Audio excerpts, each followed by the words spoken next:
जुमला अर्ज करना चाहता हूँ उलमा की दुआ लेने के लिए। अगर किसी ऐसे शायर का जिक्र आपसे पूछा जाए कि कोई ऐसा शायर बताओ जिसने तमाम सैयदों की मनकबत लिखी हो, एक को भी नहीं छोड़ा, तवज्जो,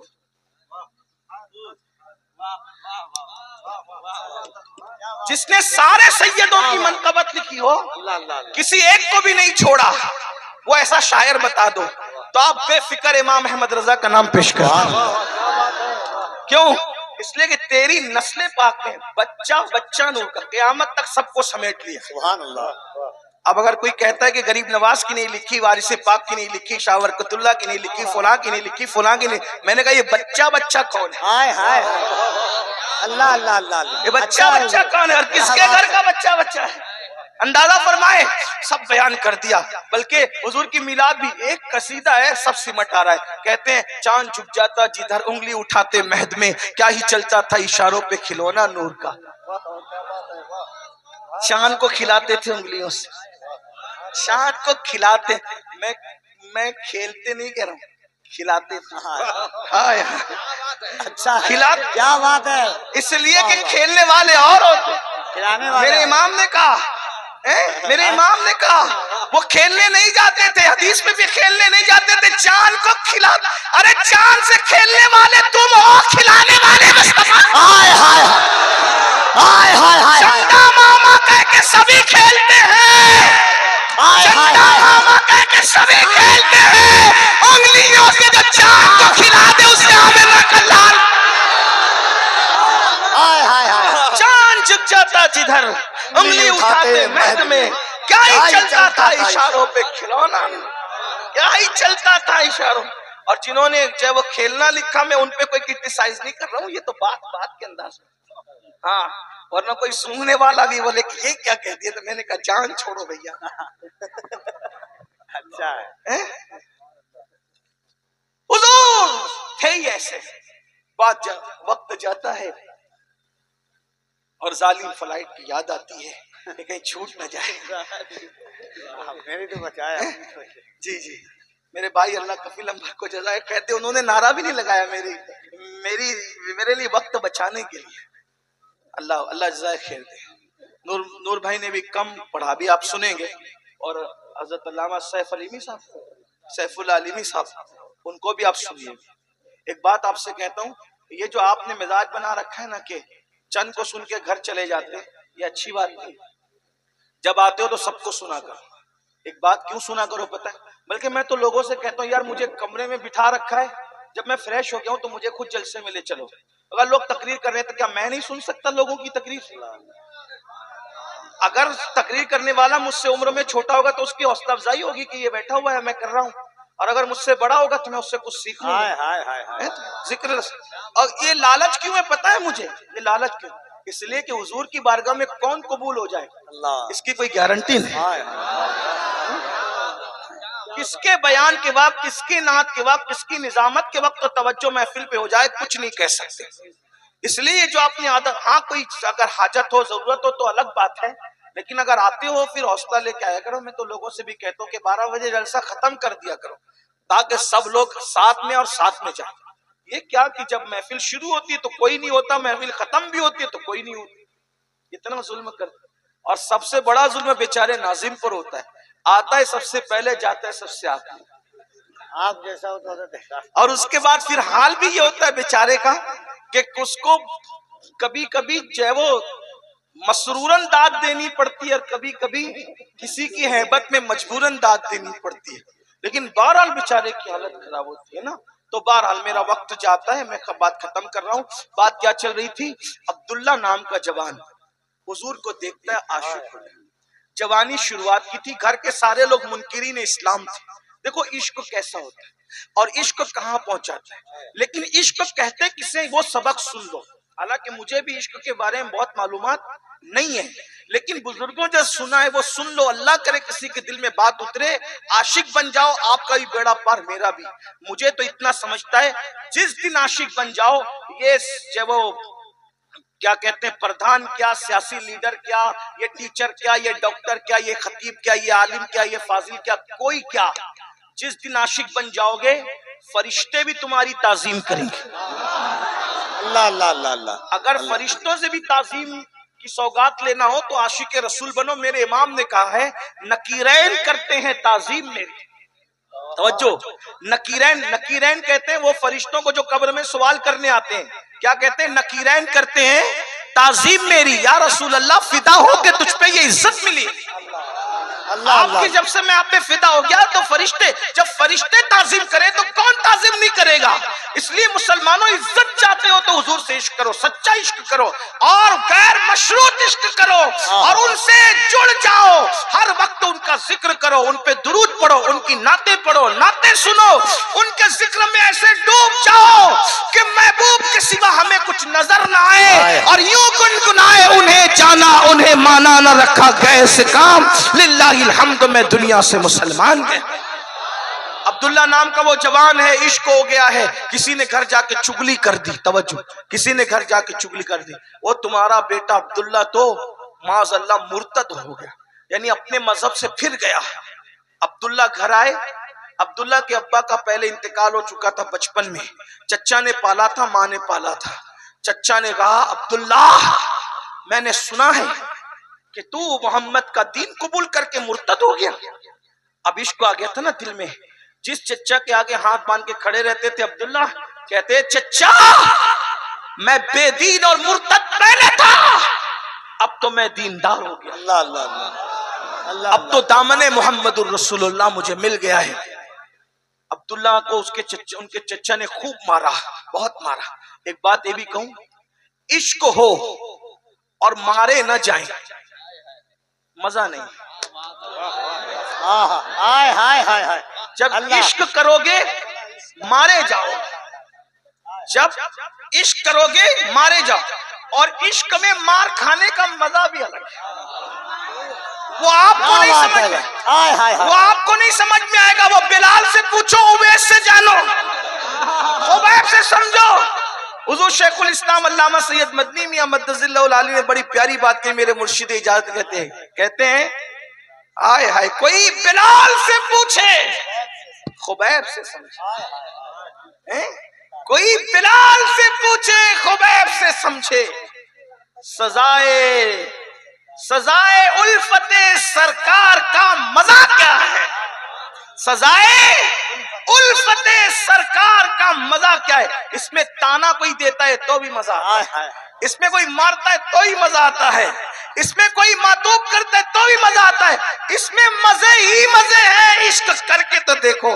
बात कहता हूं, वल्लाह जिस दिन इश्क में सताए जाओगे, महबूब बेहिजाब नजर आए। महबूब कभी ख्वाब में आएगा, कभी बेहिजाब आएगा। बात फिर दूर निकलती है। आपने एक नाम सुना है सैयद किफायतुल्लाह काफी मुरादाबादी का, शहीद मिल्लत का? वो आजादी के बहुत बड़े हीरो थे। जब उनको मुरादाबाद की जेल में रखा गया, काफी मुरादाबादी को, तो उन लोगों ने कहा कि काफी ने जो है वो अंग्रेजों के खिलाफ बात की, उसको फांसी देंगे। काफी ने कहा ठीक है, दे दो दे दो। अच्छा, आप कहेंगे ये मौत को इतना ऐसा हल्का क्यों समझते हैं? हल्का नहीं समझते, महबूब समझते। मौत मांगते नहीं और आती है तो दूर नहीं भागते। क्यों? अगर आशिक हो जाओ ना, आशिक को मदीने जाने में उतनी खुशी नहीं होती जितना मर जाने में खुशी होती है। क्यों? मदीने जाओ तो गुंबद नजर आता है, मर जाओ तो गुंबद वाला। हाय हाय हाय हाय हाय हाय हाय हाय। अल्लाह अल्लाह अल्लाह अल्लाह। मर जाओ। नारे तकबीर, नारे रिसालत। हजरत अल्लामा सैफुल्लाह आलिमी साहब क़िबला पैगाम हक कॉन्फ्रेंस। इसलिए हुजूर अकरम सल्लल्लाहु अलैहि वसल्लम से इश्क करो, उसका मजा कुछ और। तो सैयद किफायतुल्लाह काफी मुरादाबादी रहमतुल्लाहि ताला अलैह, अल्लाहु अकबर, जब फांसी के फंदे पे चढ़ाए जा रहे थे तो उनसे पूछा कि दुनिया का दस्तूर है, दस्तूर दुनिया है, जब कोई मरने लगता है तो उसकी आखिरी ख्वाहिश पूछते हैं। तवज्जो है, ध्यान है आप? आखिरी, ऐ काफी तुम्हारी आखिरी ख्वाहिश क्या है? काफी कहते पूरी जिंदगी नात पढ़ता रहा, नात लिखता रहा, सोचता हूं दुनिया से जाते जाते एक नात का और इजाफा कर जाऊं। हालांकि शायर लोग उलमा मौजूद हैं, उलमा भी है, शोरा भी हैं, अगर बच्चा भी रो रहा हो तो उस वक्त भी दिमाग से मजामीन निकल जाते हैं, अच्छा कलाम नहीं लिख पाता आदमी चाहे वो हुलपाड़ के अंदर और हंगामे के अंदर, लेकिन आशिकों को तो फिर जलवतों में खलवत नसीब होती है ना। हाँ, उनका जिस्म जलवतों में होता है, दिल यार से लगा हुआ होता है। तो काफी ने कहा था एक नात लिखने दो, मैं नात लिखना चाहता हूं। और शहीद मिल्लत काफी मुरादाबादी ने बड़ा खूबसूरत कलाम लिखा जो आजकल बहुत पढ़ा जाता है, कोई गुल बाकी रहेगा ना चमन रह जाएगा, पर रसूलुल्लाह का दीने हसन रह जाएगा। अतलसो कम ख्वाब की पोशाक पे नाजा न हो, इस तने बेजान पर खाकी कफन रह जाएगा। हम सफीरो बाग में है कोई दम का चहचहा, बुलबुले उड़ जाएगी सूना चमन रह जाएगा। जो पड़ेगा साहिबे लौलाक के ऊपर दुरूद, आग से महफूज उसका तन बदन रह जाएगा।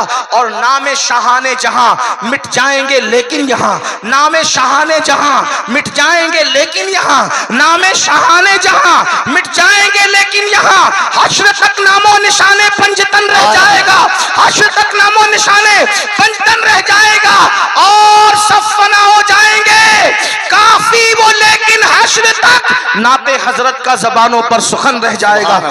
उन अंग्रेज जालिमों ने जब ये सुना तो सुनने के बाद कहा इसको इतना आसानी से नहीं मारेंगे, हम इतना आसानी से नहीं मारेंगे, इसको बहुत अजियत दे के मारेंगे। उस दौर में स्त्रियां होती थी, कोयले की स्त्रियां, उसमें कोयले डाले और स्त्रियों को तपाया और तपाकर काफी के बदन पे फिराया। वो गरम गरम स्त्रियां, जैसी काफी मुरादाबादी के बदन पे स्त्रियां फिरी है, आंख में आंसू है और कहा अकिस्नी या रसूल, हुजूर को पुकारा मत, वल्लाह वो सुन लेंगे। सुना ना, पुकारा अकिस्नी या रसूल अल्लाह, इधर अगिस्नी या रसूलुल्लाह कह के आंख में आंसू आए, उधर रसूलुल्लाह का जलवा नजर आया। तो काफी ने रोते हुए कहा या रसूलुल्लाह मैंने बहुत देर कर दी, अगर मुझे पहले पता होता कि इस तरह का दुख झेलने पर आप नजर आते हैं तो ये स्त्रियां मैं बहुत पहले फिरवा चुका हूं। ये इश्क है, इसलिए अपनी औलाद को इश्क रसूल सिखाओ। दूसरी बात आका ने फरमाया अपनी औलाद को इश्क अहले बैत सिखाओ, और इश्क अहले बैत भी एहतराम सहाबा के साथ। ये मैं आपके सामने मौजूदा दौर के हालात को देख करके ऐड कर रहा हूँ, एहतराम सहाबा के साथ इश्क अहले बैत सिखाओ। और तीसरी बात, अपने बच्चों को कुरान की तालीम दो। अगर ये तीन बातें आपने अपने बच्चों को सिखा दी, आपका बच्चा इंशाल्लाह नहीं बिगड़ेगा।